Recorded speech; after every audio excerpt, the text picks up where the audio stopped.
Welcome to Reigniting You, the show that explores a variety of topics and timely issues for making successful mid to late career transitions with a renewed sense of purpose and fulfillment for the next phase of your career and life, regardless of your age. Now, here's your host, Lisa Downs. Welcome to Reigniting You, where we talk all things career transition for those age 40 plus. I'm Lisa Downs, Seattle-based career and retirement transition coach. Happy to be here with you today, and our producer, Eric. Hey, Eric, how are you today as we inch ever closer towards spring? That's right. Good. I was going to say good afternoon and happy sunny Wednesday. Happy sunny Wednesday to you, too. And today's our Ask Lisa episode, a regular feature the second week of the month. I'll provide some tips and answer listeners' career transition questions.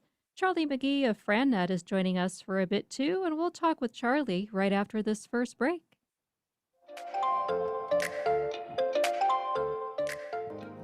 I'm Charlie Magee with FranNet. Historically, economic disruptions drive entrepreneurship, and Americans are opening new businesses at the fastest rate in a decade. If your corporate career path has taken a wrong turn and you've always dreamed of being your own boss in a successful business, I can probably help you. Text me at 360-489-2153. I've been involved with franchising for the last 30 years and have been matching clients with the right franchise fit since 2013. There's no fee to you for my services. I'm here to listen and help you find what you need. Text or call 360-489-2153. 360-489-2153 and visit frannet.com to learn more. Hi, I'm Lisa Downs, career and retirement transition coach and host of Reigniting You on KKNW. I guide age 40 plus professionals to gain clarity, a renewed sense of purpose, and a career transition plan within 90 days so you can lead a fulfilling life regardless of your age. No longer does change have to mean riding off into the proverbial sunset. Let's talk about what your next phase of life can look like. Visit yournewaspect.com or call me at 425-216-3015. That's 425-216-3015. New Aspect Coaching. Fresh perspectives for your career. Wondering what's on next on Alternative Talk 1150? Check out 1150kknw.com. Welcome back to Reigniting You, the show that focuses on all aspects of making mid to late career transitions. A big thank you to our sponsor, Charlie Magee of FranNet, who's here for a brief visit today. Hi, Charlie. Welcome back to the show. Hey, Lisa. Good to see you. Good to see you, sort of, or hear you, I should say. But wonderful to have you here. And so we're going to talk money a bit today. And for many who are considering business ownership as a career path, thinking about the funding piece can be a bit daunting. So, Charlie, how can people ensure they're financially ready to make that leap? It's such an important question. The number one reason for small business failure is being inadequately capitalized at the beginning. In other words, running out of cash. So I think you're right. It is daunting. It's a little scary, but you can educate yourself to help better understand, what you need. And I think the first step is understanding your own personal finances. For instance, do you know how much you need each month to live the way you want to live? Do you have a budget? I'm surprised how many people that have been W-2 employees all their lives that really don't have a budget. And when you're going to become an entrepreneur, it's critical. You also want to understand what other household income streams there are that might help cover that personal overhead costs. You want to look at your credit history and your credit score. Are you at a 680 or higher? Do you know what your liquidity and your net worth numbers are? Just like when you are going to go buy a house and you get pre-qualified, so you know what you're going to be looking for, the same is true before getting into business. And then I think it's also critical to have 6 to 12 months of living expenses saved, or that can be reliably funded by someone else in the household. Businesses don't make money from day one. And if it does, call me, I'll invest in it. The second piece is understanding the business's finances. What is it going to require as an initial investment? An FDD item 7 can help with that when it comes to a franchise. Knowing the cash flow. What are one-time expenses versus ongoing expenses? And then what are the revenue forecasts as you're getting started? The earning projections, again, in an FDD, the item 19 can be super helpful. And then the last question is just from a matching, finding the right fit, what is an appropriate budget based on those things, an investment budget for the businesses. Lisa, there's micro businesses that you can start for less than $5,000. Franchise investments usually take about 50,000 or more, and I can help people kind of get there. I'm reminded of a great quote from Warren Buffett. It's far better to buy a wonderful company at a fair price than a fair company at a wonderful price. So keep that in mind. That's a good one. And what would you say are some funding options for folks that you recommend for them to get started with franchise ownership? Well, SBA loans, the 7A loan, has been around for a long time and is often used for funding franchises and other small businesses. There's some debt relief programs right now in place that make that easier to get and less expensive in terms of the fees. But generally, you're going to need about 25 to 30% of the in a cash investment. If it's a $100,000 loan, you're probably going to need to make about a $30,000 investment in the business to qualify for that SBA loan.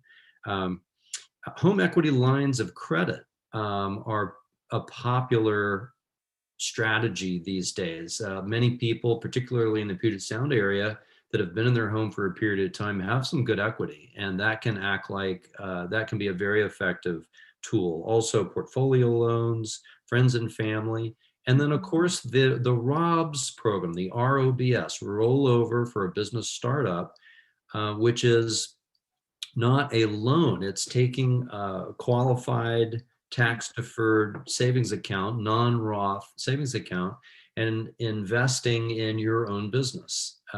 It's a penalty-free, not a tax event. And many people will cover that 30% that they need for the SBA loan that they don't have extra in cash because they want to have that emergency fund. They'll use the ROBS rollover to do that. So that's a frequent pairing. There's also some franchisors, Lisa, that offer financing. Not many, but there are some, and for veterans and minorities, and there's all sorts of other incentives to help make to be more affordable for people.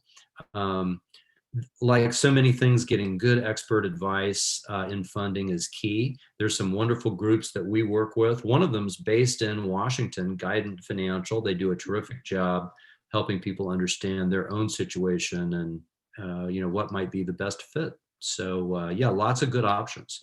Great. Yeah, sounds like it. And thanks so much for sharing about the financial side of business ownership, Charlie, a topic that I'm sure a lot of folks really wonder about.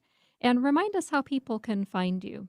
You bet. Well, the easiest way is to give me a call, 360-489-2153. In the area of financing, there's a lot to learn, and the FranNet website, frannet.com, has some terrific blogs and information for education. And I just want to say I appreciate the time today, and it's been really fun being on the show. Awesome. Well, thanks so much, Charlie. We really appreciate it and appreciate your support of the show these last few months. And it's been great spending time with you, and you always have great advice. So thank you so much. Thanks, Lisa. Take care. And it's time now for listener questions. So the first question that's come in, this is from Randy in Winston-Salem, North Carolina, and he's asking this on behalf of one of his clients who he works with. And he shares a 60-year-old unemployed worker has a degree, but hasn't really leveraged it for much financial advantage over the years, mostly working jobs which never needed a degree.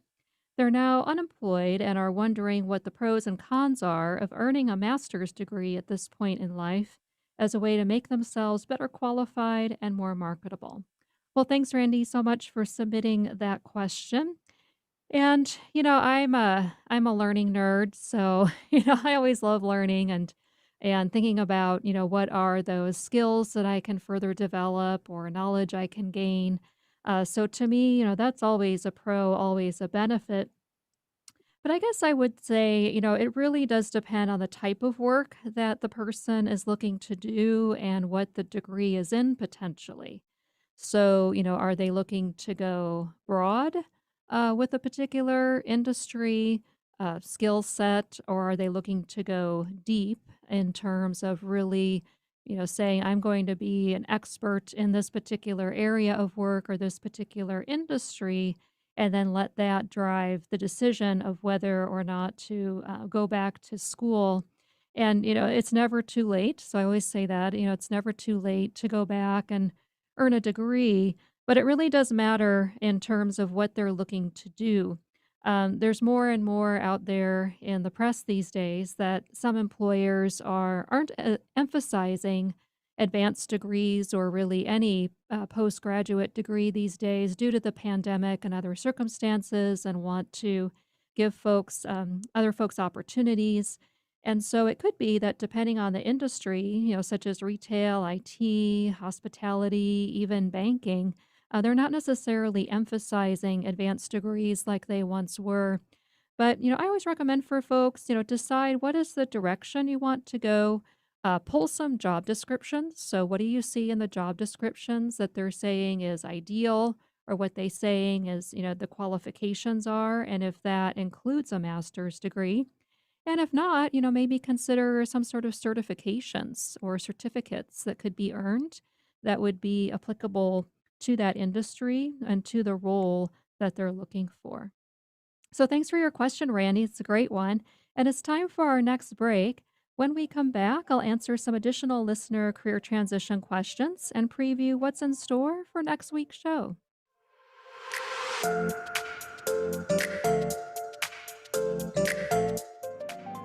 Are you feeling challenged or frustrated without a plan for what's next in your career and life? Are you seeing writings on the wall for needing to make a mid to late career change and don't know how or what to do? Coach Lisa Downs of New Aspect Coaching can guide you to what's next, providing a fresh perspective and supporting you to create a clear and compelling vision for your future and a plan to move forward. Call Lisa at 425-216-3015. That's 425-216-3015. New Aspect Coaching, fresh perspectives for your career.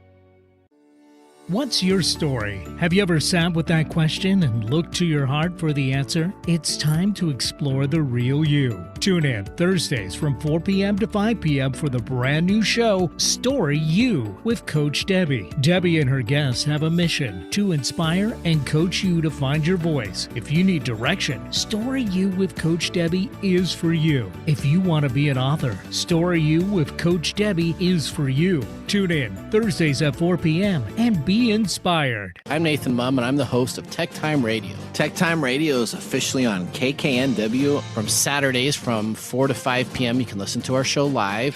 We are excited to also then rebroadcast our episodes on Thursday morning from 6 to 7 a.m. The hosts cover top tech stories with a funny spin. That's good. So, Hooked on Phonics worked for you, didn't it? It did, just a little bit. Grab your weekly technology without having to geek out. Yeah, I can imagine. We talk technology for the everyday common person.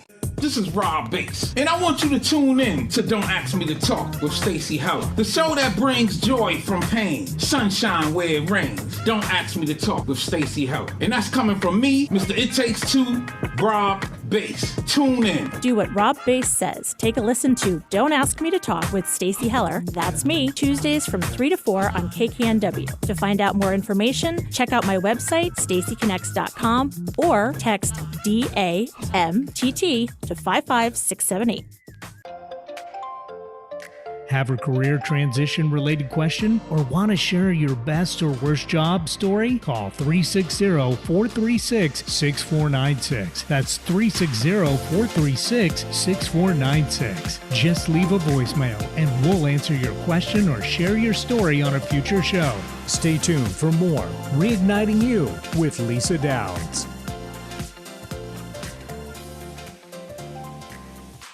Get inspired every hour right here on Alternative Talk 1150. Welcome back to Reigniting You, the show that discusses timely issues and topics about career transitions for Gen Xers and Boomers. I'm your host, Lisa Downs. We're continuing our episode focused on my answering listener questions called Ask Lisa, a regular feature the second week of each month. And I'm here with our producer, Eric. So, Eric, what did you find interesting from our time with Charlie today and Randy's question earlier? Well, Charlie always has great advice, I think, Yeah, and it just makes me always consider like franchising, eventually may be Yeah. a step that I might want to take. And I like the fact that there's somebody out there that can really answer those questions. And as far as Randy goes, another great question from a listener. I love it when we get these questions that Mhm. are questions that I wouldn't have necessarily thought of, but as soon as I hear it, I go, geez, of Yeah. course, that's brilliant because it's a tough decision whether to invest more time in college, not just time, but money, Money. Yeah. when you're so far along in your career and your life. And that's something you really have to work out. And I think your advice was great, of like looking at the jobs that you want Mhm. and trying to figure out, do you really need it, Yeah. that extra education to get those jobs, And if you do, is it worth it? Right. Yeah. Is it worth it? And having to weigh that and And is there alternatives too? alternatives. Yeah. Right. These days there are so many different particular certification programs out Mhm. there too that, to me, I tend to recommend that route for folks rather than full on academia. I mean, unless you're really going to go into higher education as a Right. profession, right? If you want to teach at the community college level, you at least need a master's degree. If you want to teach at typically a 4-year institution, you need a master's and a doctorate. Yeah. So, unless that's your path, I always recommend, check out all the different certifications that people would see as great qualifications, still give you a base of knowledge, but it's more specialized without necessarily getting full on back into a degree program. Right. Yeah, Yeah. I think that's very smart. If you can find anything where it's something that you can continue to work and then also, increase your education, I think that's always, something that's a lot more likely to happen than, going back on a daily basis Yeah. to a Yeah. university. Yeah, for sure. I mean, my husband Chris and I, we got our master's degrees like 20 years ago now. Mhm. So we had a lot more energy back then and more Exactly. time on our hands. And yeah, we did it while we were both working. And I was Right. teaching high school at the time. And so did my classwork in the evenings during the school year or, went really heavy with it over the summer break for 2 years. But yeah, it's a pretty heavy investment. So Absolutely. nothing to take lightly, really.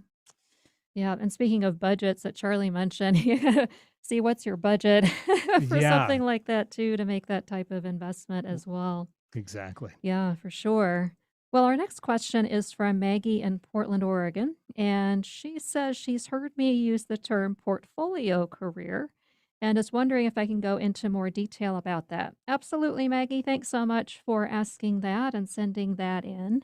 So, when I think about portfolio career and think about that term that you may see out and about too more often these days, at least from my perspective, how I define it is it's where you take more of a skills or project based approach with your career. So, where you focus on the results you achieved, that could be across different roles or gigs that together make up what your career looks like day to day. So, it could be, a combination of things like part time work, consulting projects that you take on board service, if there's a paid board position, or even volunteer work, freelance projects. Really it's about whatever gives you different income streams that provide you with, just as it sounds, it's really showing potential employers or people who might hire you, here's my body of work and here's the portfolio